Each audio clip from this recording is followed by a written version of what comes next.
hop in. We've got each other for a half hour this Friday morning. I was going to say beautiful Friday morning. It is beautiful, but it's a little more cloudy and rainy than I'd like it to be on this almost April day, March day. So welcome everyone. My name is Shebra Kalantari Johnson, and I am a practitioner with Impact Launch, and you'll hear more about a little bit more about who we are, what we do. I also serve on the, excuse me, sorry, dog's barking at something. Let me close my door.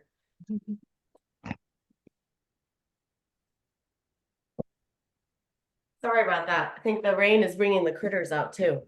Um, I also serve on the Santa Cruz City Council, so that's where I am currently, is in the city of Santa Cruz. I've served for the last 3.5 years and was just reelected to my next term. And this morning, we're so glad you're here. We're so glad you're interested in the RTL Impact program. And we hope that you walk away with more information about what that is. Get your questions answered, and have a little bit of a concrete idea of how this can apply to the policy work that we do in the cities and counties and jurisdictions that we're in. So that's what we're hoping that you'll walk away with. And I'm going to invite my partner, Megan, to introduce herself and kick us off with an overview. Awesome. Hi, everyone. Good morning. My name is Megan. I am a co-founder of Impact Launch and have been working deeply in Marin for the last 7 years or so through the Marin Leadership for Equity and Opportunity program. You may have heard that somewhere before. We've got about 500 alumni now in Marin. So I'm just really excited to be taking this next step and creating a cohort that's more accessible for you all in your busy schedules to be able to have access to these tools as well. So I'm going to provide a bit of an overview of the program itself. Then we'll hear from some of the participants of the program that and sort of in their words, what that experience was like, what these tools have allowed them to be able to do differently. And then we'll open it up for Q&A, make sure you have the logistics you need. And if we go over time with Q&A, anybody who wants to stay to talk to us further, we are willing to do that. Okay, so I'm going to bring up You want me to share slides, Megan, or you? Sure, yeah, if you've got them up, slide 1 there is great. Thank you. One sec. So while Shebra's doing that, as I mentioned, we've got about 500 alumni of this program in Marin. We've got about 1,500 or almost 1,600 now across the Bay Area. So this program, Leadership for Equity and Opportunity, thanks, is if you look closely, I am sure you'll see people you know in that photo. Those are all Marin folks, alumni of the program. And this framework was built by Dr. Monica Sharma. She's the former director of leadership and capacity development for the United Nations and has helped us facilitate cohorts of this program here in the Bay Area, and she still facilitates globally. And the program is really based on a set of tools that she developed in multicultural settings around the world, looking at very complex social issues, HIV/AIDS, human trafficking, and recognized very early on in her career that it wasn't just a public health issue or a policy issue, it was also a leadership issue.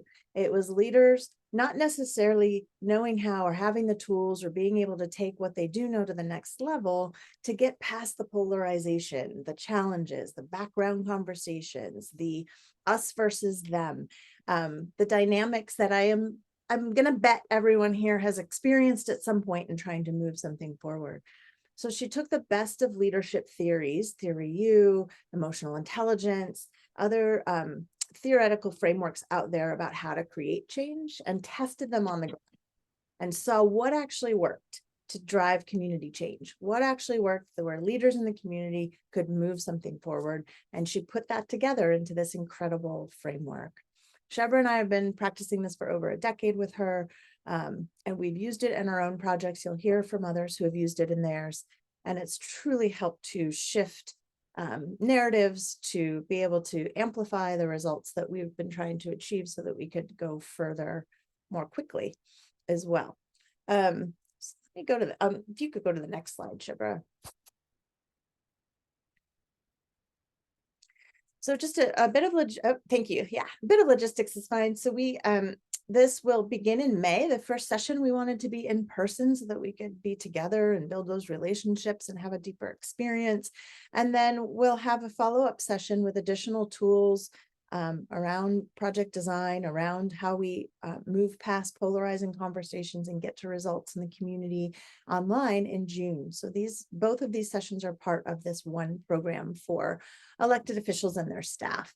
And this is open to city council members and their staff, county supervisors, and school board trustees and their staff. So and superintendents. So we're really looking at all of the different kinds of electeds that are in the community and want to open it to their staff as well so their teams can participate. Next slide. So just a bit of an evolution. I won't spend too much time on this, but just so that you can see the trajectory of where we've gone in the Bay Area with this program. Monica published a book based on her program, and then it really took off with a lot of people wanting to participate. Barbara Clifton-Zarate and Jonathan Logan at MCF really championed this program coming to Marin, and that it continues to be why it is tuition free. The only community in California where it is tuition free, because MCF sponsors this program and is sponsoring the elected official cohort as well. Next slide. All right. So we thought we would give you a taste, just a sliver. Obviously, this is half an hour of a much larger program, but we wanted to give you a concrete example of one of the frameworks that creates the foundation of the program. In the full program, there's over 41 tools and practices that we learn, both for our own leadership and then our project design in the community to move our initiatives forward. But the entire program is framed as these 3 circles. So we need to solve immediate problems, which is often where we enter, right? There's an immediate need. It seems like a crisis. We need to get to it. So we need to solve that. But that doesn't address the norms, the narratives, the policies, the systems that are at play that are giving rise to that immediate need. So in project design, we need to also look at how do we address those systems and policies, which all of you are very familiar with. Also the norms, the culture, the narrative, what's being said in the community that's driving sort of the reality in the media and community forums, et cetera. And how can we really intentionally shift those pieces, as well as looking at those systems and policies. And then the outer circle of this framework is also how do we ensure that that work is based on a set of universal values and is really addressing those underlying factors of why those policies were put in place in the first place, or where those narratives are coming from. So how do we leverage people's sense of equity, dignity, compassion in real terms, not just rhetoric or talking about it, but what does that actually look like in action, and how can we design based on our deeply held values? So I'm going to hand it over to Shebra. She's got a quick example of how this actually looks in practice through her city council role.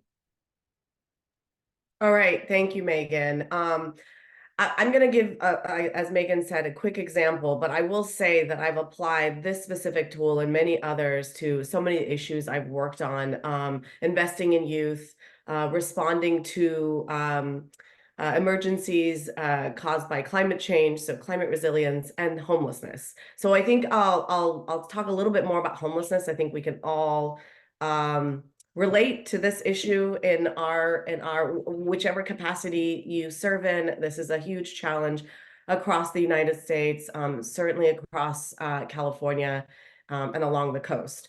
So thinking about, I don't know, Megan, if you want to pull back that slide, I wanted to take a look at my notes. Thinking about those 3 circles, right?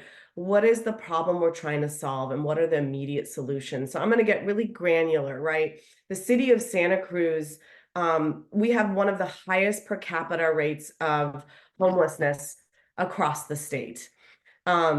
One of the things that is a challenge in our community are encampments. So this is a public health and public safety issue, both for those individuals who are unhoused, who are living in encampments, as well as surrounding neighborhoods.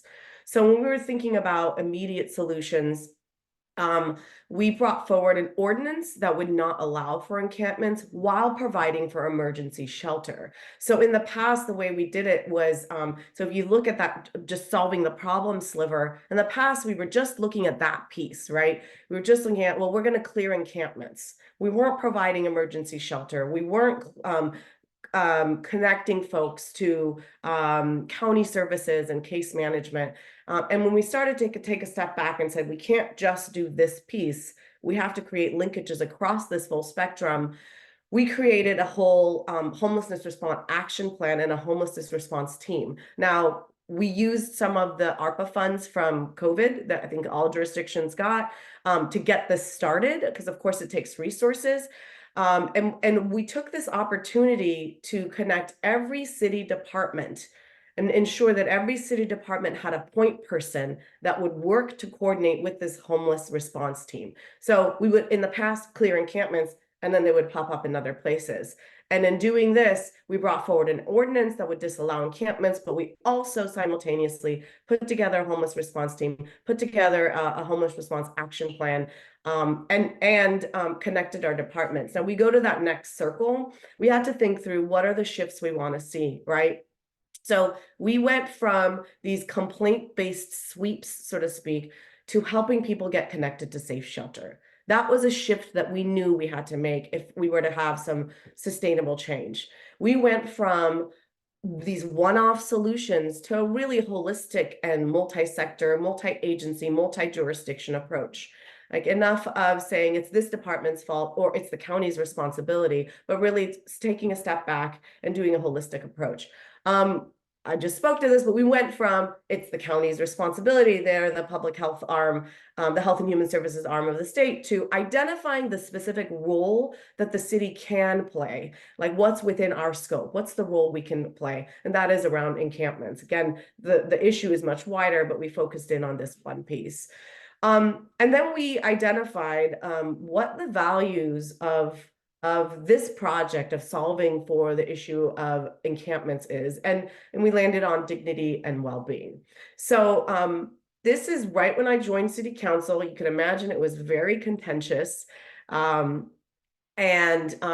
know, we forged ahead, and it was these tools that helped me as an individual and my colleague. I have a colleague who has also completed the RTL program, who serves on the city council, you know, help us design these complex issues with these tools, with these frameworks, so that we can think about the polarizing conversations and the divisiveness that exists within the community, that we hear on the dais, that we get through our social media, you name it, right? So we use these tools to design differently. And not everybody, of course, has been happy with my decisions or the decisions of the city council.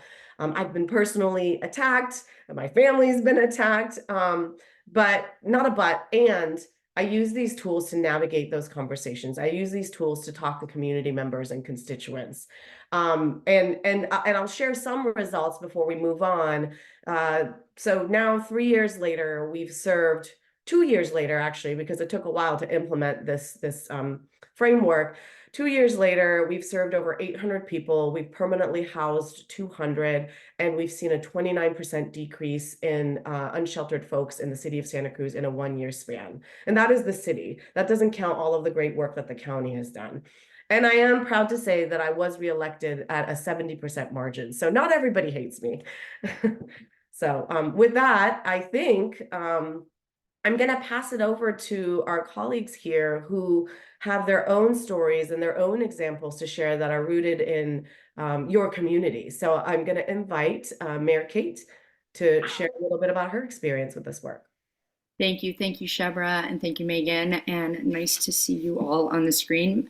As Shebra said, my name is Kate Collin. I'm the elected mayor of San Rafael, and I participated in LEO, so Leadership for Equity and Opportunity, in February of 2020. So just sit with that for a moment, what was happened in March. So very interesting time to complete the program. So if you're watching this here live or you're watching it recorded, I want to answer the question. Just my 1.5-minute testimonial is, why should you spend your time, your very precious time, to participate? What is it that I hope resonates with you? And if you're here, it's because you already share the values of curiosity. You're here because you're curious. You're watching because you're curious. Compassion, You're interested in doing better. You're interested in how do we manifest equity in community. We're all public servants of one way, shape, or form. So we all want equity. And when I hear that word all the time in all the different boards that I'm on, okay, great conceptually, but how do you get from that word, that ethos, that approach, and to manifest it in the policies in front of you? And that is a big leap. And Leo, for me, has given those exact tools. As Megan said, there are many frameworks, many ways to look at issues. Shebra just gave a great example of how she applied it. And it's a real commitment. I want to just name that up front. This one is for elected officials, so it's actually, I think, shorter than the one that I had taken. Yep, Megan's nodding her head. Because that's what it takes. If you're committed, or when we are committed to equity, it's not a, oh, I'm going to go watch this YouTube video and be done in an hour. It's actually investing your time and energy and really going deep, both personally and more importantly, with other public servants. And what's really special, and I'm thrilled that MCF is still sponsoring this, is that you're with other people that understand the rarefied air of being a public servant, the type of interaction we have with the public, and the constraints that exist by being a public servant. I can tell you it will support your desire to manifest in the policies, to actually have those tools, and you'll have the cohort to both learn with and to support you ongoing.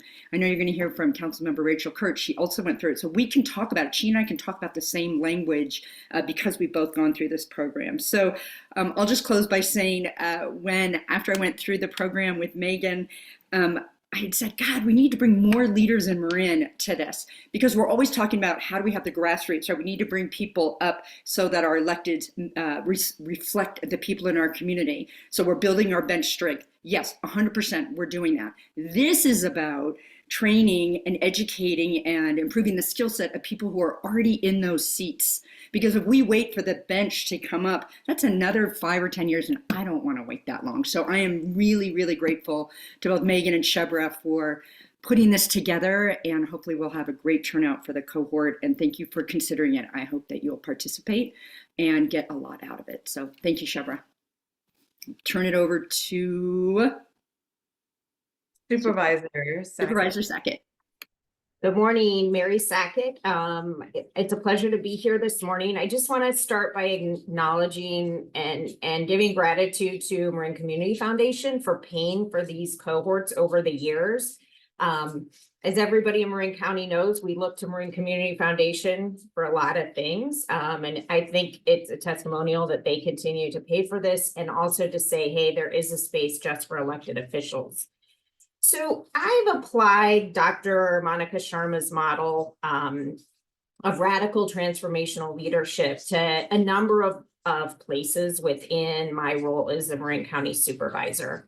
The program made me hyper aware of the need to elevate and bring people into the discussion. There's times where you sort of hear that noise and you think, how do I get rid of it? And it really talks about how to get through and, have those conversations that's, there's voices we hear from that are hard. And sometimes it's like, how do we put them out? This program really talks about how do you bring them into the conversation? How do you really listen intentionally and hear what they're having to say and build up that support to do tough things. When, we talk a lot now about difficult conversations, and what I found really valuable about the Leo training was you have to practice. So this isn't a conference and it's not a seminar or a training. It's really, it embeds a lot of practice, which I appreciate, because I think we've all kind of sat through something, been like, wow, I got 2 ideas out of that. And now I'm going to, put that, notebook on the shelf. You spend a lot of time really, and you come in with a project. So I think it's important to talk about that piece. You come in with a project, but you don't need to create anything new. I brought in something I was currently working on that was one of those things where I was holding meetings every month, and kind of 6 months in going like, I don't think we're getting any traction. I don't know that we can say we've done something in the last 6 months. And I think we've all been part of those kind of working groups, subcommittees where you're like, wow, is this worth our time? Is there another way to think about it? And so I brought that, I didn't really know what my project was, but I brought that into the Leo training and really worked through with a small group and then kind of the larger group on how to, what do we need to work through? What are our goals? I learned a great deal about how to set agendas and sort of make how you plan out to get to the hard conversations, but really being concrete about setting agendas was an incredibly valuable tool, and who to have at the table at what point in time. I was lucky to be in a cohort with Shebra, with a San Rafael police officer, and with a community-based organization lead in Marin County that I didn't know. And then there was a number of other people who were also taking it. I took it in 2020 or 2021, so it was all on Zoom. But now I walk into events and spaces and I see people who have participated in this training as well. And there is a bit of a common bond of, there's a lot of discussion about if you can't do the work yourself, how to step up and support other people who are doing the work and how to be very vocal about that. And so I think to me, that was one of the most monumental shifts in my thinking. It's sometimes you think, okay, they're doing the work, good for them, but the importance of speaking up and acknowledging that they're doing the work in that can be a little dicey and sometimes controversial. As an elected official in Marin, it can be lonely, right? Like it can be, there's a lot of people around, but there's not a lot of safe places to have sort of candid conversations or to work through ideas of people who are in the middle of it with you. And that you can kind of try things out, right? Like nobody wants to say the wrong thing, but sometimes you need to practice or just say, here's an idea. Can you work through it with me? So this program really helped shape that. And I look forward to, I'm going to be part of this cohort again. And I really look forward to it. Kind of the model does encourage you, if you have time, it's a future point to participate again. To continue to re-hone those skills and, just think about how do we have impact and not just meetings. So I'm happy to answer any questions either in this forum or if somebody wants to ask me any questions offline, please reach out and I'm happy to work through anything. Thanks. Thank you, Supervisor Sackett. I'm going to pass it to Councilmember Kurtz. Thank you and good morning, everybody.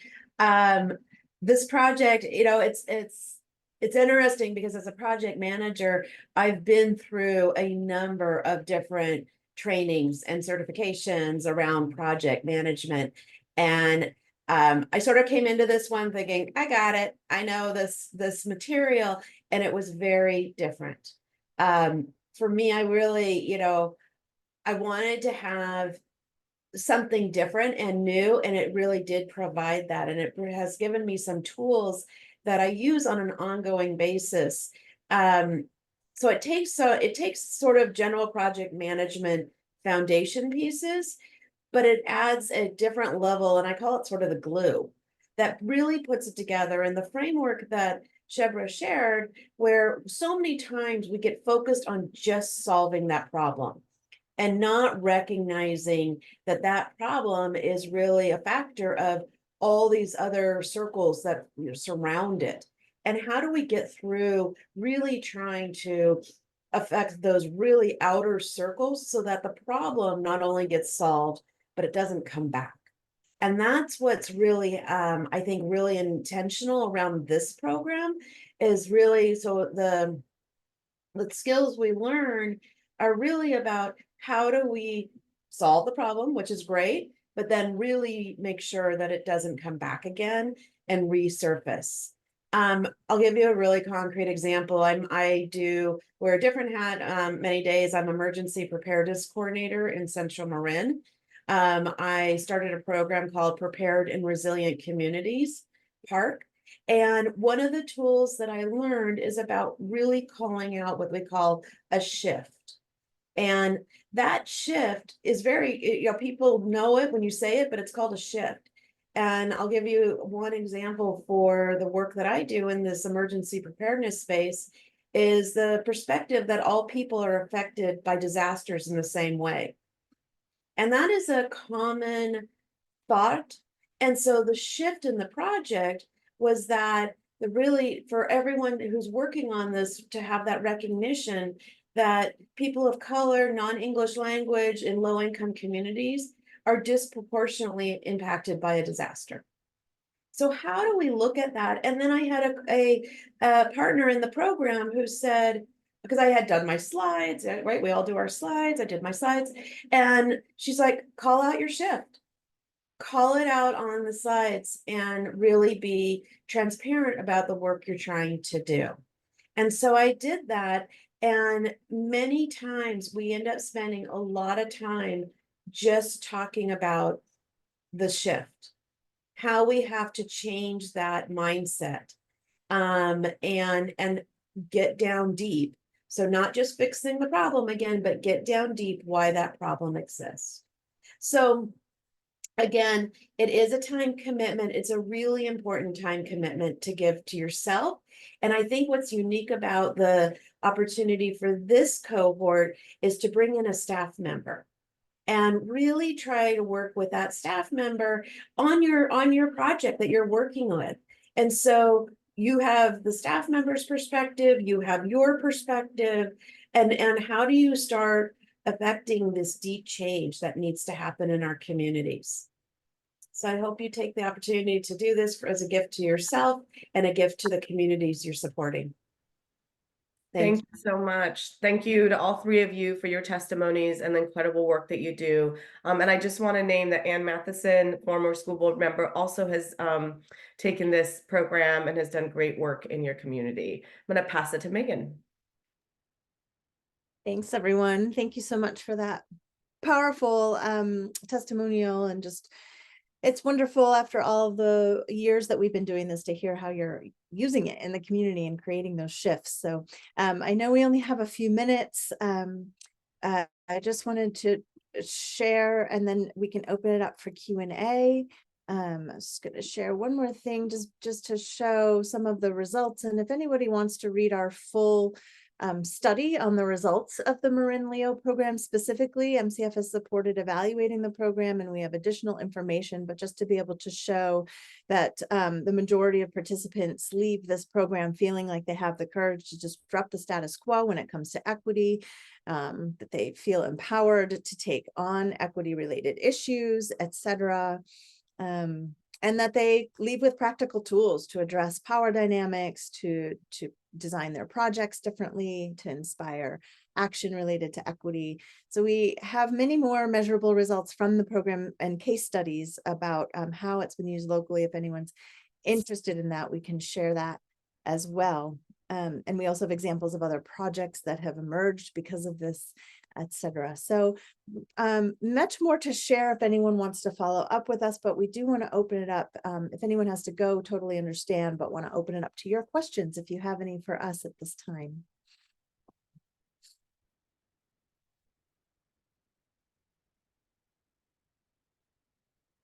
Any questions for any of us? We'll put our emails in the in the chat. So maybe the questions aren't there yet, and maybe they will come in the next couple of days. Please feel free to reach out to us and share what you've learned with others that you think would benefit from this program. And I'll put our emails in here. Perfect. Thanks, Shebra. Yeah, and feel free to reach out if questions do arise, if you have thoughts about what should I bring to this to work on in terms of a project, who should I bring, all of that's welcome. We are happy to talk with you further about any aspect of the program. All right. Well, with that, we want to honor your time. Thank you, everyone. Thanks to all of you all of our alumni who joined today, and for all of you for being curious about this program. As Shebra said, please share it with others. We'd love a robust cohort to join us and to move the change that you care so deeply about in the community forward together. So we hope to see you there. Please be in touch. Thank you. Thank you. Bye now. everyone.